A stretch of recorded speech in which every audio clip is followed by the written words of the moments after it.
Hello everyone, it's Adam here. So this is Heather's 2022 Tiguan.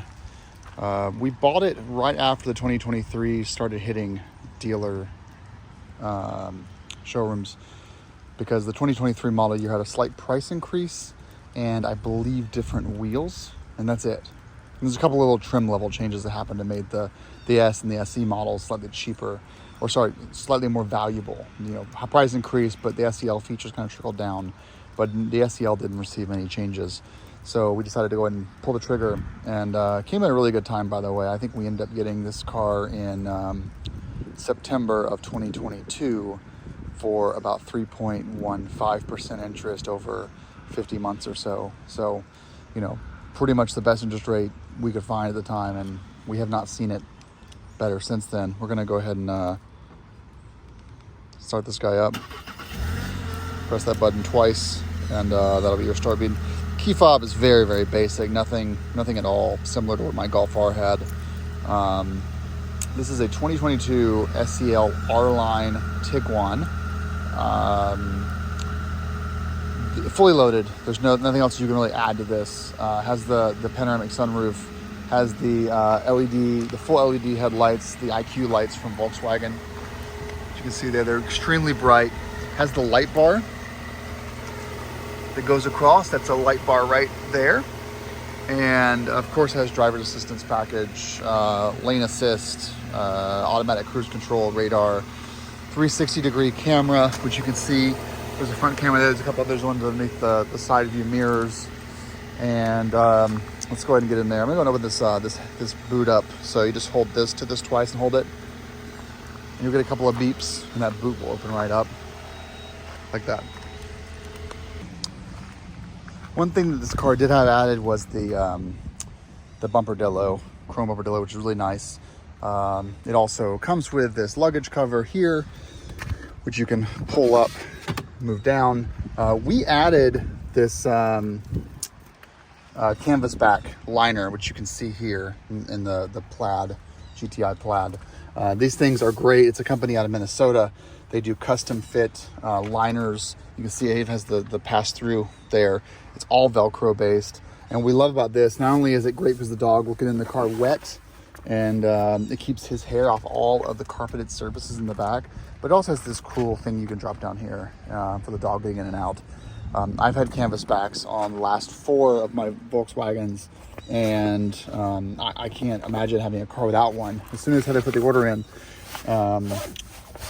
we basically had this on order. There is a spare under here, and of course, like Volkswagens, you've got these pull tabs that pull the seats forward, the left 60 and the right 40. You have a power plug back here somewhere. There's a little bit of a cave down there. Canvas back, I don't want to touch it too much because it is all Velcroed in there nicely. But you know, minor nitpick about back here. Oh, but because it's SEL, you do get full LED interior lights. So all but the vanity mirrors are LED.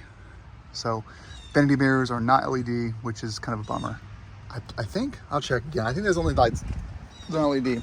Last gripe is about the fake exhaust tips. These are not real, they are they are fake. Your exhaust is actually under here. And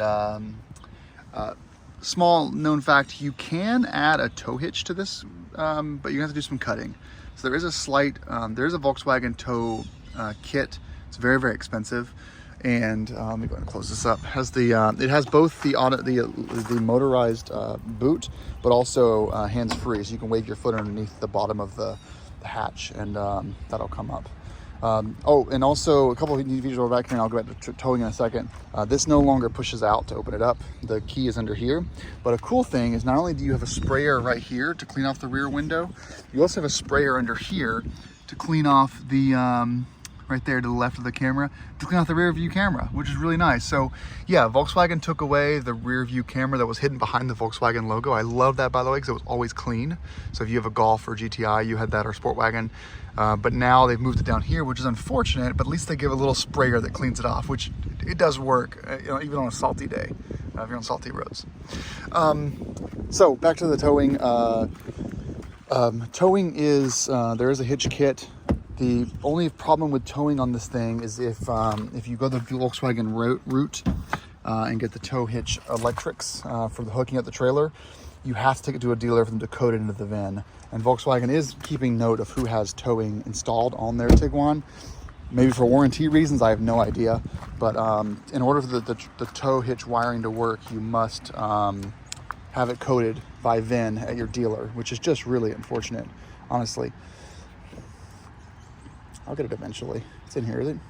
There you go. EA 888 motor, 2 liter. Not much to write home about here. Very simple, efficient, reliable. You know, there's been very few issues with these. You know, most common issues you're going to have with these motors is going to be the water pumps going out, which is located down here underneath that area there. That's really it. Water pumps. You know, all the German cars are going to burn a little bit of oil. Turbocharged engines are going to burn a little bit of oil. There's an acceptable limit to that. Run good quality gasoline, change your oil on time.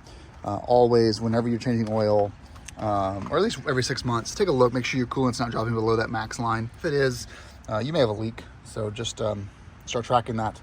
But yeah, this thing's pretty bulletproof. As long as you don't tune it. You can tune it. I did on my Golf R, but you know, for a grocery getter, just use the reliability. This also came with a 33-year, 30,000 mile maintenance care with Volkswagen. It gets customers into the dealers, makes the dealer a little bit of money, but it's prepaid. It's part of the sticker, window sticker. So first 3 oil changes are on Volkswagen. The 40,000 mile service, which is going to include air filter, oil, I believe transmission, as well as rear diff, final drive, or I'm sorry, rear axle for the all-wheel drive system. That's going to be a pretty expensive service at around $800, $600 to $800, depending on if you shop around. So for 40,000 miles, we'll go to an independent place and not go to a dealer anymore. Yeah, anything else you want to see here, please let me know. But this is pretty standard stuff. There we go. One thing you get with the R line, which I like a lot, is this more aggressive front fascia. This is a facelift. 2022 was a facelift year. They did a really nice job with this front fascia. I like it a lot versus the pre-facelift. So, you know, MQB Tiguan's pre-2022 look a little bit different. I like the fact that it's a full LED array on the headlights. If you get a lower trim, you're getting either LED running lamps, the halogens, or you're getting LED projectors. These are full LED, and there's different. You got to do your research. There's all kinds of different headlight options. It's one of the ways that a lot of manufacturers save money. So if you want to, you know, save yourself $2 or $3 grand, you can opt for non-full LED. But really, you're gonna love driving this thing at night if you spring for that SEL with the full. If you get an SE with the light package, you're not gonna get the same LED headlights as the SEL will give you. So keep that in mind. And the way you'll know you have the most premium tier of the facelift MQB Tiguan's is by this little logo right here, which says IQ Light. Right there. If this is IQ Light, you got the best stuff. 19-inch wheels came with all seasons. They're fine. No complaints. Just fine. I like all the chrome trims though. Here you got the R badge there, the chrome roof rack. A couple of complaints. The Kessie system does not notice your hand is there. You have to press the button. So when you walk up to it, you press the button to unlock, press the button to lock. It does not work to just grab it like some of the GTIs and Golf Rs. But when you do lock it, the mirrors automatically fold in, which is a nice touch. By the way, this is tinted. So we had this window tinted at a shop. So by default, you have a little bit of tint on the rear windows, but we added tint all the way through, which I think gives a really great side profile look. I'm being honest, you know, looking at it this way.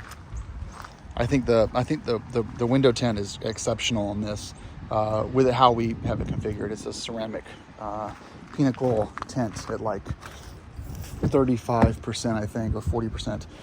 Additionally, we waited a long time to find a Tiguan SEL in blue that has a white interior. I think the white interior is gorgeous. It is going to show staining, particularly around these bolsters here when you get in and out. So keep an eye out for black staining from jeans, wet jeans in particular, and just keep on top of it. This is real leather seats. They're perforated because they are cooled, they're ventilated. And so, you know, with white leather, you call it gray leather and perforations, you just got to be careful. That's all. While we're in here, memory seats, you got multiple adjustments here, lumbar support, 3 different memory settings. It cannot be attached to the keys. You have there's no memory for the keys. You have your boot unlock, and then standard heated side mirrors, adjustability, multiple speakers. It's starting to rain, so I'm getting in the car. And we will change cameras here to the wide angle. So this is your cockpit in the Tiguan facelift. Haptic touch for these keys. I have zero complaints about it. You can both click and you can slide on those volume or next track buttons. Horn, obviously, R-line steering wheel, which is a flat bottom, and a couple of extra nice bolster grips there. The SEL versus the SE. The SEL comes with the Pro digital cockpit. The Pro cockpit is a little larger and has more data. The SE has digital cockpit in 2022, but not Pro. You'll need to go into your own research on the nitty-gritty there, but basically this cockpit is nicer. You also have a little cubby up here. You have a very nice bezel-less rear view mirror, home link with some settings here for garage doors, and up there it will show you your direction, your compass direction. Up here, unfortunately, no sunglass holder. Then you've got your Volkswagen Connect with your SOS button and call for help, panoramic sunroof slider. It both has a setting to have a curtain come in, and the curtain you can open or open the moonroof all the way. Standard stuff here. Lights, was I wrong on that? I was wrong. They are LED. So there's not a single light in here that is not LED, which is fantastic. So it's one of my biggest pet peeves is they skimp on like one thing to say 40 cents and they do it a million times and it's just really annoying. Nothing in here, just standard stuff. I guess if you're in a different country, you could put a speaker, a CD cassette holder there, but it's not here on the North American model. Turn or flashers. You also have haptic controls for your air conditioning. It's dual zone climate, heated and cooled seats on the front, just heated on the rear, and then you've got auto defrost. My only nitpick about this, and I'll go into this in the menus later, is that if you wanted to activate some of the defrost features, you have to do it from this button here by pressing menu right there. You do have some modes. So you got off-road, custom off-road, and then on road you have eco, normal, sport, and one other. And then in here, maybe rain. And then over here you have a snow mode. We stay in eco all the time, say about 2 or 3 mpgs. And then when we do go and leave pavement, we'll do off-road custom. The reason why is that the hill descent control can be very aggressive. When you're going down a hill and the nose is pointed down, the truck will start to auto brake to control traction on down hills. And the driver, we just know we're not going to lose traction on a small unpaved road. So we have something custom for that. Park assist, traction control off, electronic parking brake. This is a Qi charger here for your smartphone. You've got a 12 volt here that we have a USB-C charger in. You have 2 USB-Cs here that work with CarPlay. It's an automatic transmission 8 speed, but not dual clutch. Cup holders right there. And they are, there's no window to cover them up. And in here, it's pretty much a dumb glove box. Other side, you can see, it's just a nice cockpit. It's just really a nice place to hang out, We've been averaging 30 to 33 mpg on the interstate and about 24 to 26 in town. And that's an eco mode. No complaints for that. If you go around to the back here, you could just see, just to give you a view, it's pretty roomy. Heather had a sport wagon before. This has the same amount of space in the main driver, co-driver area, but the rear gets about 3 to 4 inches of extra legroom over the sport wagon, which we like a lot. Unfortunately, there's less boot room for storage in this versus the sport wagon. So it's almost like the Tiguan is giving you more rear passenger room, headroom and legroom, and the sport wagon was giving you more boot room. But it's a nice place to hang out. It really is. That center armrest comes down, has the nice locks for car seats, and it's just a really nice cockpit in general. I'll give you guys a quick tour of just what this looks like from the digital cockpit. So I'm just going to start this up here. This is customizable. You've got different modes you can change from the steering wheel control. So we're going to change it to. You can have navigation pretty much front and center, which is super nice. By the way, the speed limits that are displayed in the Digital Cockpit Pro is actually speed limit signs from reality, meaning the cameras are looking for speed signs and displaying them on your dash. It's not from the map. This is something called ISA. It's going to be a thing in Europe in 2026. And unfortunately in the EU, it's going to be used against drivers because it's going to be looking at those speed limit signs and controlling how fast you can go. Where in the US, we get the benefit of the real-time speed limits without any mapping provider being relied on, without the babysitter of telling you how fast you can go based on those speed limit signs.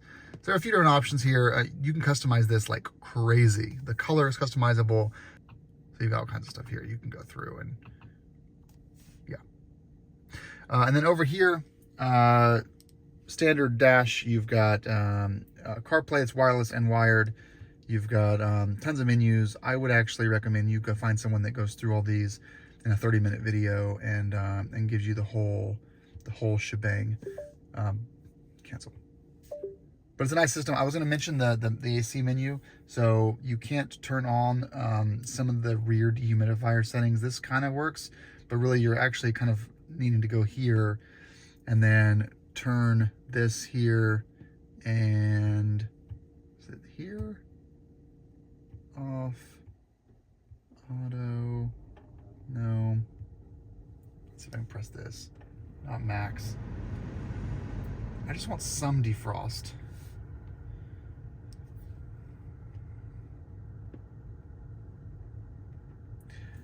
Well, I can't figure it out right now.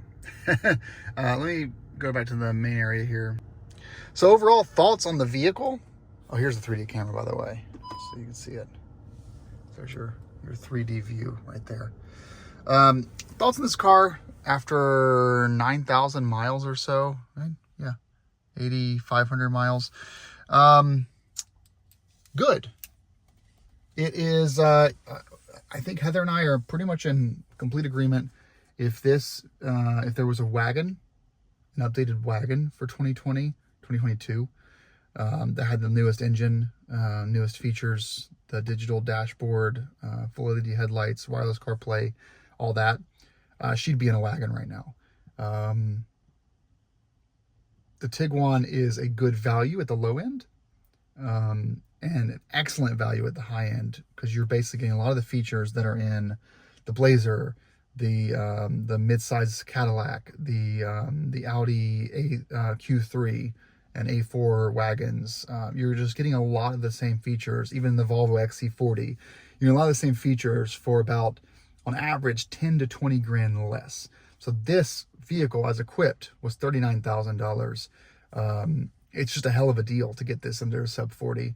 And when I look at other vehicles, we were looking at the Blazer the other day, the maxed out Blazer. It was like 60 grand for a Blazer. And then you had to still add features like the heated steering wheel and heated seats or ventilated seats. The sunroof was still extra over that. So, you know, there's a lot of vehicles out there from American car companies that cannot compete with the pricing, which is why you're seeing so many Tiguans on the road. Now, I will say, coming from a Golf R, two Golf Rs, and a Sportwagen SEL, it's clear they cut corners. The doors are lighter. We've already had a rear window failure on that rear motor. They've moved to haptic over physical buttons. The seat motors are louder. The AC system is louder. It's not as quiet and luxury as our Sportwagen was. I would say it's still German engineered, but they're using cheaper components. So things are a little bit less refined. In fact, my Ram 1500 has some, the surfaces, the touch surfaces, the steering wheel surfaces, the way the steering electronic assist steering motor works, everything that I interact with as a driver feels a little bit nicer on my truck, which is an American vehicle.